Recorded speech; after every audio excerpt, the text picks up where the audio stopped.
So we have three new correct concepts today to look at. First one is karma is a divine system of justice. Sometimes this isn't mentioned at all. So every religion has some kind of justice built into it. You know, some religions say God punishes you, God rewards you, and so forth. Some teach you to fear God. So Hinduism has a system of justice built into it called the law of karma.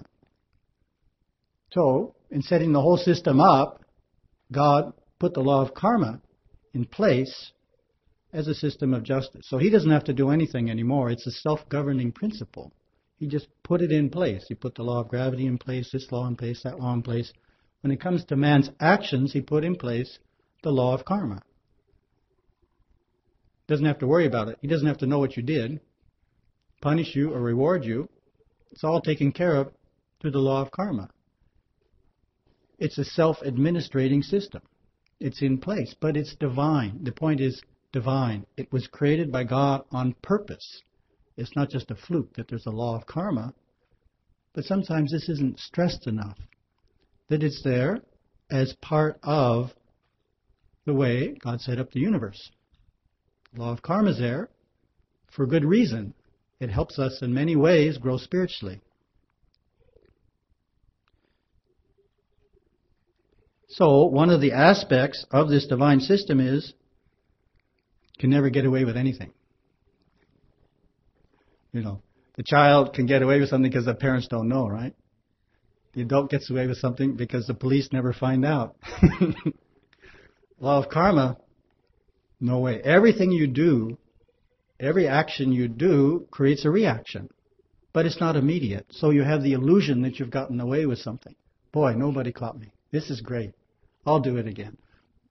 But what the wisdom is teaching you is, don't be so short-sighted here. You know, let's look in Scripture and see what it says. It says every action has a reaction. So whatever we do, whatever good deed we do will eventually be rewarded. If someone gives money to a charity anonymously, that good deed will be rewarded, even though no one knows he gave the money. If someone stole something and no one knows it was stolen, he'll still receive the negative karma back from that at some point in this or a future life. So every action has a reaction. Nothing is missed. So that's the idea of karma being a divine system that's self-governing. Second correct concept about karma is our teacher. So in looking at the system of justice, what is the system of justice trying to do? What is the goal of this system of putting someone in jail, putting someone in jail again? If they do it a third time, you increase the sentence and so forth. What is the point of that? You're trying to have them stop repeating the offense, right? You want them to stop doing the same thing. You're trying to prevent the repetition of this action. That's the goal of the justice system. It gives an appropriate punishment in hopes that that punishment will induce you not to do that again. Then when you keep doing it, it increases the punishment, right? Saying, no, you're going the wrong way here. You're supposed to not do it again. You're not supposed to do it again. Then you do it a third time, and the punishment goes up again. So the whole system is set up to encourage you not to be a repeat offender. So karma is the same way. So when it says karma is our teacher, what is it trying to teach us? It's trying to teach us not to make the same mistakes over and over again. That's what it's trying to teach us. So if we keep making the same mistakes over and over again, karma is not our teacher. We're not learning from it. We're not benefiting from it. It's not serving its purpose. So in order for karma to be an effective teacher, we have to be an astute student. If we make a mistake, we don't become negative and go into self-doubt and self-criticism. No, we look at what did we do wrong? How can we avoid doing this wrong a second time?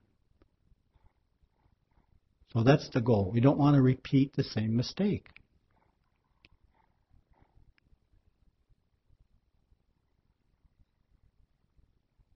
So Gurudeva says, one way to tell a young soul from an old soul is how many times they keep repeating the same mistake.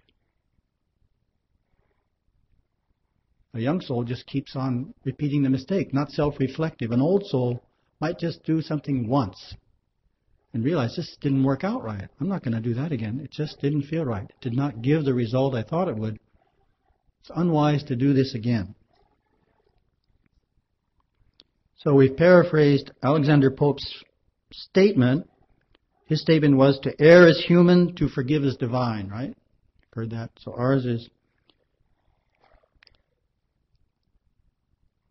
find it here. To err is human, but to err only once is divine. There it is. So we all make mistakes. So, and this is true particularly in raising children. You know, we have a whole approach to that called positive discipline. You don't want the child just to be punished for making a mistake. You want the child not to make the mistake again. So you need to find out what the child doesn't know. What does this child not know? What have I not taught this child? What has this child not experienced? What knowledge is missing? Because to us it's self-evident. You shouldn't do that. But something isn't present in the child's understanding yet. So we need to help that understanding be there. Of course, it might not work, but we need to try. That's the part of being a parent. Try and find what is missing in the understanding of the child. Get it there so the child doesn't repeat the same mistake twice. So that is, how raising children relates to spiritual progress as an adult. That sense of correcting our mistakes so we don't repeat them. Moving on, we get the three hard words to pronounce. Sanchita, Parabdha, and Kriyamana, right? You read them all? Ready for the test? So, it's not important to remember the words, as long as you remember the concepts. So it's talking about different kinds of karma. And one of the analogies Gurudeva gives when it comes to karma is to think of karma as seeds. So we have a storehouse full of seeds. That's our karma, our individual karma. These are different kinds of seeds. So some will sprout sooner than others. Some will sit there forever and look like they're never going to sprout. So they don't all sprout. They don't all manifest at the same time.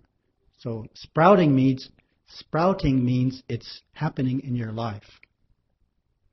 And if you've ever wondered why children go wild, is that their karma starts sprouting.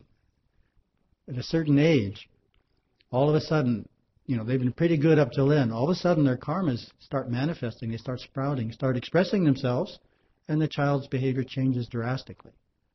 Well, that's why. The karmas were dormant before, they weren't sprouting. All of a sudden, some of them started sprouting. So, everything in the warehouse is called Sanchita karma. But the portion of it which is going to sprout in this life is called Parabdha karma. But even that doesn't sprout all at the same time. It sprouts according to the astrology. So, the karma determines the astrology, and the astrology determines the expression of the karma as to when it happens in your life. But the karma is creating the astrology. And the astrology comes from the moment of birth. So your karma determines the moment of birth, which creates the astrology, which determines the release of the karma. Kriyamana karma is the karma you're creating in this life. New karma, karma you didn't bring into this life. So we create both good and bad karma, not just bad. Good and bad karma by our actions in this life. And then that carries forward. Some of that expresses itself in this life, and others of that expresses itself in future lives.